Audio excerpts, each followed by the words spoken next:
अधिकाऱ्याचं करायचं काय?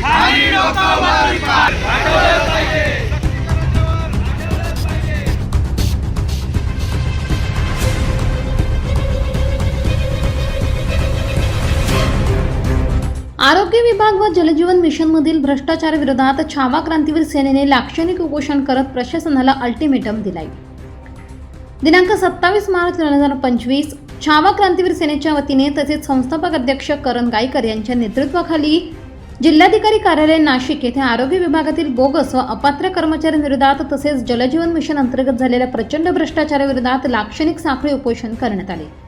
अनेक आंदोलने आणि निवेदन देऊनही प्रशासनाने ठोस कार्यवाही न केल्यामुळे अखेर संघटनेने रस्त्यावर उतरून संघर्षाचा मार्ग स्वीकारलाय। संघटनेने माहिती अधिकार कायद्याअंतर्गत सादर केलेले ठोस पुरावे असतानाही प्रशासन गप्प का आहे? दोषींना वाचवण्याचा प्रयत्न तर नाही ना, असा सवाल संघटनेने उपस्थित केलाय। जर संबंधित दोषी नसतील तर तसा अहवाल सादर करा, पण दोषी असल्यास तात्काळ कार्यवाही करा, अशी ठाम मागणी यावेळी करण्यात आली आहे। तसेच या प्रसंगी संघटनेच्या वतीने प्रशासनास पुढील 15 दिवसांचे अल्टिमेटम देखील देण्यात आले आहे। मागण्या मान्य न झाल्यास तीव्र जनआंदोलन छेडले जाईल असा सज्ज इशारा यावेळी देण्यात आलाय। या आंदोलनादरम्यान अनेक प्रमुख मागण्या मांडण्यात आल्या, ज्यामध्ये जिल्हा आरोग्य अधिकारी डॉक्टर सुधाकर मोरे यांनी बाळासाहेब ठाकरे यांच्या शिफारशीनुसार पक्षपाती कारभार केला आहे, त्यांची तात्काळ बदली किंवा सक्तीची रजा द्यावी। जलजीवन मिशन अंतर्गत झालेल्या कामांमध्ये लाखो रुपयांचा भ्रष्टाचार झालेला असून त्याची स्वतंत्र यंत्रणेमार्फत चौकशी करून दोषींवर कठोर कार्यवाही करावी। आरोग्य पर्यवेक्षक बाळासाहेब उर्फ मोठा भाऊ गोविंद ठाकरे यांनी खोट्या प्रमाणपत्रांच्या आधारे नोकरी मिळवली आहे, त्यांच्या सेवा पुस्तकाची चौकशी करून तात्काळ निलंबन करण्यात यावे। बनावट प्रमाणपत्रांच्या आधारे आरोग्य विभागात नियुक्त सर्व कर्मचाऱ्यांवर तात्काळ कारवाई करण्यात यावी। जिल्हा परिषद अंतर्गत 2 वर्षात झालेल्या सर्व कामांची चौकशी करण्यात यावी। भ्रष्टाचार सिद्ध झाल्यास संबंधित ठेकेदार व अधिकाऱ्यांवर कडक कारवाई करण्यात यावी। या प्रमुख मागण्या करण्यात आल्या आहेत। आजच्या या आंदोलनात प्रशासनाच्या निष्क्रियतेविरोधात संतप्त प्रतिक्रिया उमटल्या असून उपजिल्हाधिकारी आणि जिल्हा परिषदेच्या अधिकाऱ्यांनी दिलेली उडवाउडवीची उत्तरे संघटनेने थेट नाकारली आहेत। आम्ही कोणतीही राजकीय पोळी भाजण्यासाठी नव्हे तर नाशिक जिल्ह्यातील जनतेच्या हक्कांसाठी लढत आहोत। प्रशासनाने जर वेळेत जागे होऊन योग्य ती कारवाई केली नाही तर आगामी काळात आम्हाला तीव्र जनआंदोलन करावे लागेल आणि त्याची संपूर्ण जबाबदारी जिल्हा प्रशासनावर राहील, असा इशारा करण गायकर यांनी दिलाय।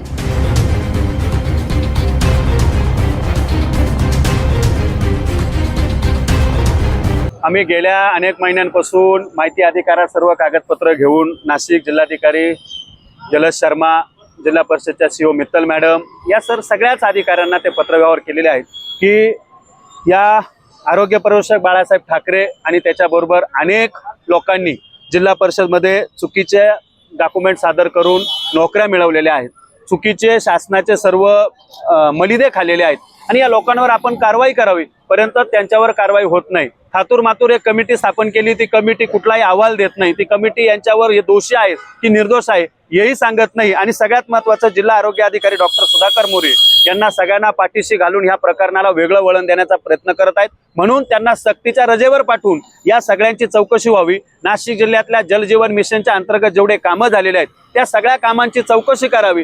त्यात जे अधिकारी दोषी आहेत, ज्यांनी टेंडर दिलेले आहेत, त्या सर्व अधिकाऱ्यांवर कारवाई करावी, यासाठी आम्ही सातत्याने पाठपुरावा करत असताना सुद्धा कुठलीही कारवाई होत नसल्यामुळे आज आम्हाला या ठिकाणी हे छावा क्रांतीवीर सेनेच्या माध्यमातून लाक्षणिक उपोषण करावं लागतंय। पण आज शांततेत हे उपोषण आहे। येत्या 15 दिवसात या सर्व आमच्या मागण्यांवर जर शासनानं कडक कारवाई केली नाही तर जिल्हाधिकारी यांच्या दालनात आम्ही आंदोलन करू, असा इशारा आम्ही या उपोषणाच्या दिवशी देतो।